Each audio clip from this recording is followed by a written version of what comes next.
बार मोदी सरकार के बाद का बजट शानदार है, जानदार है, जोरदार है, गरीबों के लिए समर्पित है, किसानों के लिए समर्पित है, महिलाओं के लिए समर्पित है, युवाओं के लिए समर्पित है और देश को तीसरी अर्थव्यवस्था बनाने की एक मजबूत नींव रखने का काम किया गया है। शानदार बजट के लिए मैं माननीय प्रधानमंत्री जी को तो बधाई देता हूं और निर्मला सीतारमण जी का अभिनंदन करता हूं। विपक्ष केवल जब कोई मुद्दा नहीं होता है तो बजट की आलोचना करने का केवल फैशन निभा रहा है, ताकि विपक्ष के पास कोई बजट में कमी निकालने लायक कुछ भी नहीं है, क्योंकि जिस प्रकार का बजट आया है उम्मीद से अच्छा बजट आया। सर, निर्मला सीतारमण जी ने यह भी कहा कि जो एजुकेशन लोन, जो हायर एजुकेशन, उसमें भी बच्चों को काफी आसानी दी जाएगी। साथ में 1 करोड़ इंटर्नशिप और 4 करोड़ जो रोजगार की अपॉर्चुनिटीज है, उससे जितना भी यूथ है वो उसको एक बार में अपॉर्चुनिटी इस बार मिलने वाली है। नहीं, देखिए, युवा भारत का भविष्य है और विकसित भारत की अगर नींव पड़ी है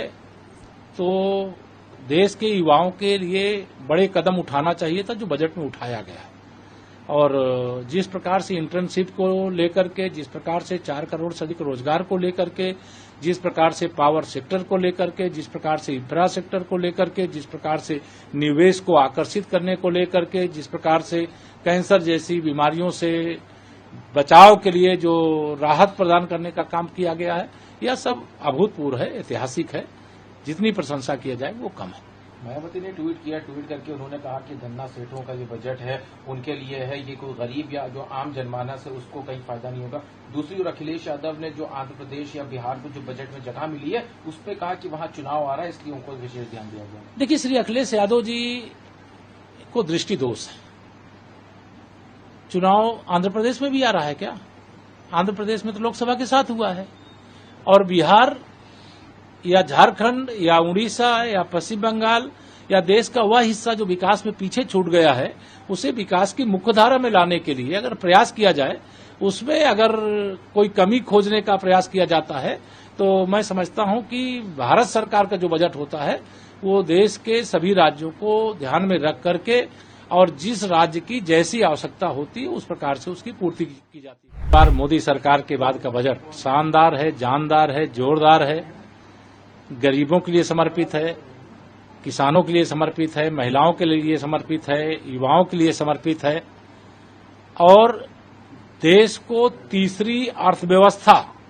बनाने की एक मजबूत नींव रखने का काम किया गया है। शानदार बजट के लिए मैं माननीय प्रधानमंत्री जी को तो बधाई देता हूं और निर्मला सीतारमण जी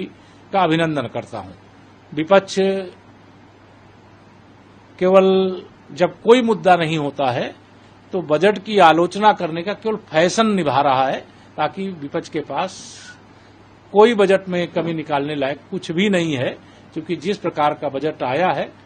उम्मीद से अच्छा बजट आया। सर, निर्मला सीतारमण जी ने यह भी कहा कि जो एजुकेशन लोन, जो हायर एजुकेशन, उसमें भी बच्चों को काफी आसानी दी जाएगी। साथ में 1 करोड़ इंटर्नशिप और 4 करोड़ जो रोजगार की अपॉर्चुनिटीज है, उससे जितना भी यूथ है वो उसको एक बार में अपॉर्चुनिटी इस बार मिलने वाली है। नहीं, देखिए, युवा भारत का भविष्य है और विकसित भारत की अगर नींव पड़ी है तो देश के युवाओं के लिए बड़े कदम उठाना चाहिए था, जो बजट में उठाया गया है। और जिस प्रकार से इंटर्नशिप को लेकर के, जिस प्रकार से 4 करोड़ से अधिक रोजगार को लेकर के, जिस प्रकार से पावर सेक्टर को लेकर के, जिस प्रकार से इंफ्रा सेक्टर को लेकर के, जिस प्रकार से निवेश को आकर्षित करने को लेकर के, जिस प्रकार से कैंसर जैसी बीमारियों से बचाव के लिए जो राहत प्रदान करने का काम किया गया है, यह सब अभूतपूर्व है, ऐतिहासिक है। जितनी प्रशंसा किया जाए वो कम है। मायावती ने ट्वीट करके उन्होंने कहा कि धन्ना सेठों का जो बजट है उनके लिए है, ये कोई गरीब या जो आम जनमानस है उसको कहीं फायदा नहीं होगा। दूसरी ओर अखिलेश यादव ने जो आंध्र प्रदेश या बिहार को जो बजट में जगह मिली है उस पर कहा कि वहां चुनाव आ रहा है, इसलिए उनको विशेष ध्यान दिया गया। देखिए, श्री अखिलेश यादव जी को दृष्टि दोष है। चुनाव आंध्र प्रदेश में भी आ रहा है क्या? आंध्र प्रदेश में तो लोकसभा के साथ हुआ है और बिहार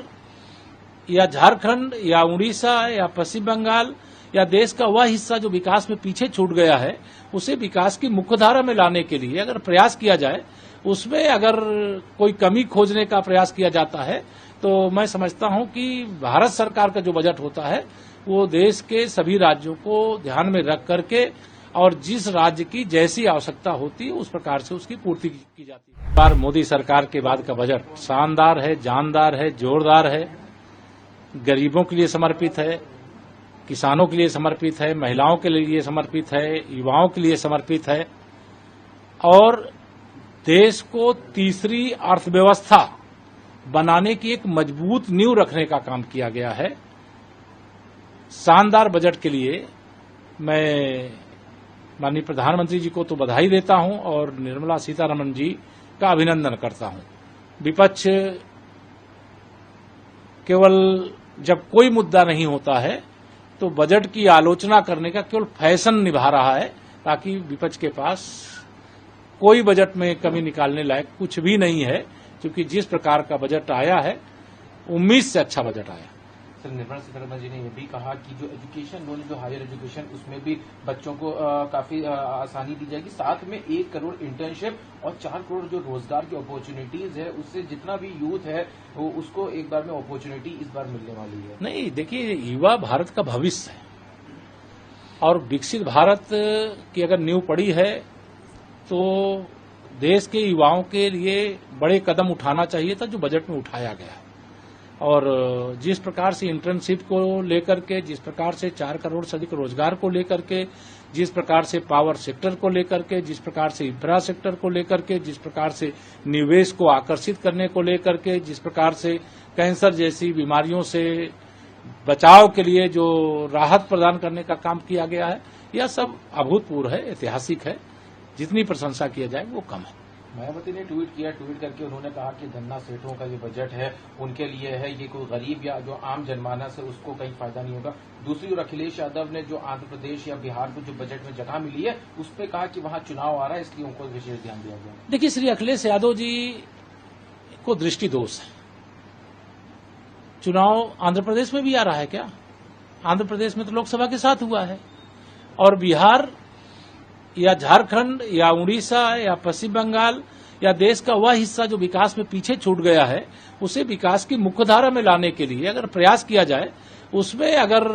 कोई कमी खोजने का प्रयास किया जाता है तो मैं समझता हूं कि भारत सरकार का जो बजट होता है वो देश के सभी राज्यों को ध्यान में रख करके और जिस राज्य की जैसी आवश्यकता होती है उस प्रकार से उसकी पूर्ति की जाती है। इस बार मोदी सरकार के बाद का बजट शानदार है, जानदार है, जोरदार है, गरीबों के लिए समर्पित है, किसानों के लिए समर्पित है, महिलाओं के लिए समर्पित है, युवाओं के लिए समर्पित है और देश को तीसरी अर्थव्यवस्था बनाने की एक मजबूत नींव रखने का काम किया गया है। शानदार बजट के लिए मैं माननीय प्रधानमंत्री जी को तो बधाई देता हूं और निर्मला सीतारमण जी का अभिनंदन करता हूं। विपक्ष केवल जब कोई मुद्दा नहीं होता है तो बजट की आलोचना करने का केवल फैशन निभा रहा है, ताकि विपक्ष के पास कोई बजट में कमी निकालने लायक कुछ भी नहीं है, क्योंकि जिस प्रकार का बजट आया है उम्मीद से अच्छा बजट आया। सर, निर्मला सीतारमण जी ने यह भी कहा कि जो एजुकेशन लोन, जो हायर एजुकेशन, उसमें भी बच्चों को काफी आसानी दी जाएगी। साथ में 1 करोड़ इंटर्नशिप और 4 करोड़ जो रोजगार की अपॉर्चुनिटीज है, उससे जितना भी यूथ है वो उसको एक बार में अपॉर्चुनिटी इस बार मिलने वाली है। नहीं, देखिए, युवा भारत का भविष्य है और विकसित भारत की अगर नींव पड़ी है तो देश के युवाओं के लिए बड़े कदम उठाना चाहिए था, जो बजट में उठाया गया है।